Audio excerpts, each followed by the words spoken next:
பஞ்சபூத சகல பிரேத புனித ஆத்மாவுக்கும் உங்களுக்கும் உங்கள் கூட வர ஆன்மாக்களுக்கும் கோடான கோடி பாத நமஸ்காரம். ஆத்மஞான ரகுநாத சேதுபதி மன்னரே போற்றி போற்றி. அம்மா, நான் எல்லாருக்கும் விழிப்புணர்வு கூடிய நான் ஒரு ஒரு தாயாக உங்ககிட்ட பகிர்ந்துக்கிறேன்னு அடிக்கடி நான் சொல்லிகிட்ருக்கேன். இப்போ என்னை தேடி வந்திருந்தாங்க ஒருத்தவங்க. அவங்க காலை எடுக்கணும் அப்படின்னு சொல்லியிருந்தாங்க. அப்போ அந்த காலை எடுக்க தேவையில்லை அப்படின்னா, கால் எதுக்கு எடுக்கிறாங்கன்னா, அந்த இடத்துல நரம்புகள் செயல் இழந்து போய் இரத்த ஓட்டம் இல்லாமல் அது ஒரு ஒரு மரபொம்மை மாதிரி ஆயிரும் அந்த இடம். அதுக்கப்புறம் அது அப்படி ஆனதுக்கப்புறம் அந்த இடத்துல புண்ணு வந்தாலோ, அந்த இடத்துல சின்ன சிலந்தி கட்டி மாதிரி வந்தாலோ, அந்த இடத்துல எது வந்தாலும் அது மற்ற இடங்களுக்கு அப்படியே பரவும். அப்படி பரவக்கூடியதை என்ன பண்ணுவாங்க, டாக்டருங்க காலை எடுத்துடணும் அப்படின்னு சொல்லுவாங்க. அந்த மாதிரி ஒரு இருக்கக்கூடிய நபர்கள் என்னை அணுகலாம். அணுகிட்டு நான் செய்யக்கூடிய செயல் 3 நாளாவது தங்கணும். தங்கினதுக்கப்புறம் அந்த காலை மறுபடியும் ஸ்கேன் எடுத்து டாக்டர்கிட்டையே நீங்கள் ரிப்போர்ட் கேட்கலாம். திருப்பி காலை எடுக்க வேண்டான்னு தான் சொல்லுவாங்க. அந்த அளவுக்கு நமக்கு இந்த மூலிகையை வச்சு அந்த காலை சரி பண்ண முடியும். அது மாதிரி புண்ணு, ஆறாத புண்ணு, அது மாதிரி காலில் இருந்து அப்படி புண்ணு பரவி முழங்கால் வரையும் கரையும் கருப்பாக இருக்கும்.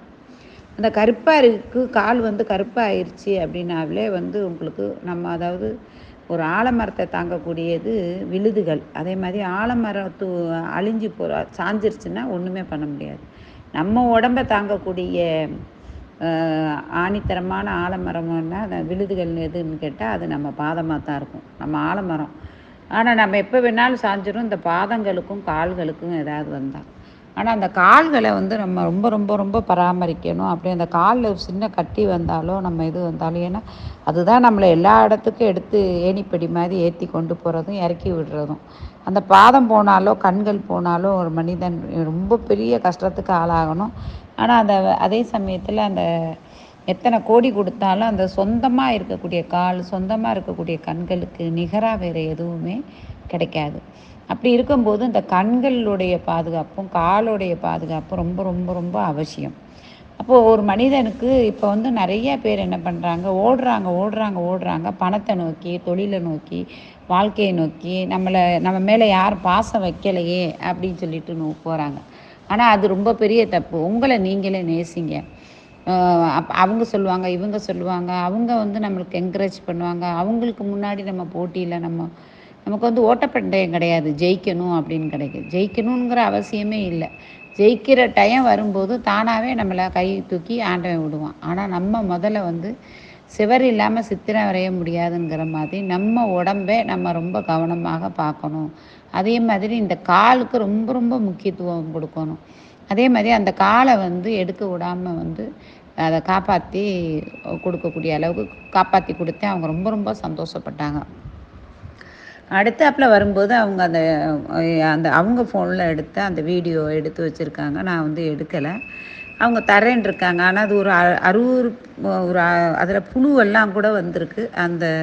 அதாவது காலில் புழுக்கள் வச்சு அந்த புழுவெல்லாம் வந்திருக்கு. அப்படிங்கிறதுனால அதை வீடியோ பதிவிடலை.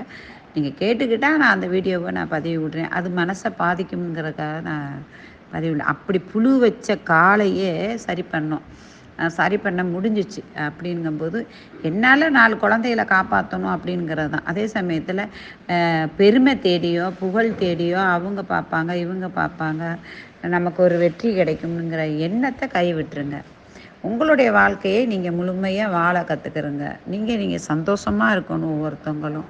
அது மாதிரி தனக்குள்ள உடைமைகளை நீங்கள் அதாவது அங்கிட்டலாம் பார்த்தீங்களா, வடநாட்டில் நிர்வாணமாக, அதாவது தன்னை குழந்தையாக நினைத்து ஒரு அறையில், வெளியே இல்லாமல் ஒரு அறையில் தன் மேனியை பூரா செக் பண்ணணும். முதல்ல செக் பண்ணிவிட்டு முதுகு, வயிறு, மார்பு பகம், இந்த நாவி கம்மலம் சொல்லக்கூடியது, உயிர் நாடி, எல்லா இடமும் செக் பண்ணணும். அது தன்னை தானே ஃபஸ்ட்டு பரிசோதனை பண்ணணும். இது ரொம்ப ரொம்ப அவசியமானது. அதை டெய்லி தனக்கு தன்னுடைய கால்கள், கைகள், கண்கள், நாக்குகள், உண்ணாக்கு, மூக்கு துவாரங்கள், காது பகுதி எல்லாமே நம்ம ஒரு முறை செக் பண்ணணும். இது இது வந்து டெய்லி நமக்கு ரொட்டீனாக எதேதோ செய்கிறோம். அதில் இது ஒரு பகுதியாக நம்ம எடுத்துக்கிறோம். நிறைய பேர் வந்து உயிருக்கு ஆபத்தான நிலையில் இருக்காங்க. அதே சமயத்தில் சாகுந்தருவாயில் கூட அவங்களுக்கு வந்து உயிர் பிரிவதில்லை. ஏன்னா அவங்களுக்கு ஆசைகள் வந்து போகாமல் இருக்கும். நம்ம அதை செஞ்சுருக்கலாம், இதை செஞ்சுருக்கலாம், ஊர் சுத்த போயிருக்கலாம், அதாவது சுற்றி பயணங்கள் மேற்கொண்டிருக்கலாம், கோயிலுக்கு போயிருக்கலாம், சிவனை பார்த்துருக்கலாம். அவங்களுக்கு பிடிச்ச என்னென்ன வேணுமோ அதை அந்த ஆசைகள் சாப்பிடாமல் இருக்கிறது, அன்பு பரிமாற்றம் இல்லாமல் இருக்குது. அப்படி இருக்கும்போது அவங்களுடைய ஆயுள் வந்து பிரியாது. அது ரொம்ப போராடும் யமனோட. அப்படிப்பட்ட காலகட்டத்தில் அவங்க எண்ணங்கள் பூர்த்தி ஆகணும் அப்படின்னா முதல்ல நம்ம கடைசி காலத்தில் போய் நம்ம அதுக்காக நம்ம முயற்சி பண்ணி எந்த பயனும் இருக்காது. நம்ம வாழும் காலத்திலேயே நம்ம வாழ்க்கையை சந்தோஷமாக வாழணும். நம்ம உடம்புல என்னென்னலாம் நிகழ்கிறதுன்னு நீங்கள் பார்க்கணும். இதை நீங்கள் உணரணும் அப்படின்னா நீங்கள் படுத்துக்கிட்டு ஒரு ஐஸ் கட்டி எடுத்து உங்களுடைய நாவி கமலத்தில் வச்சுட்டு கண்களை மூடி நீட்டி படுத்துக்கிறங்க. கண்களை மூடி எந்த அசைவும் இல்லாமல் உங்களுடைய எண்ணங்களை அந்த நாவி கமலத்துக்கு கொண்டு போங்க. அப்படி கொண்டு போனீங்கன்னா உங்கள் உடம்புல எங்கே வந்து பிரச்சனை இருக்கோ அதை வந்து உங்களுக்கு காமிச்சு கொடுக்கும். ஏன்னா வலிகளை உண்டாக்கும். ஏதாவது ஒரு சிம்டம் கொடுத்து உங்களை அப்படியே ஒரு கரண்ட்டு சுவிட்சு போட்டால் எங்கே லைட் எரியுதோ அது மாதிரி இங்கே நாவி கமலத்தில் ஐஸ் வச்சுருக்கீங்கன்னா அது கரையிறதுக்குள்ளே ஒரு சின்ன துண்டு எடுத்துக்கோங்க. பெருசாலாம் தூக்கி வச்சுக்காதீங்க. ஒரு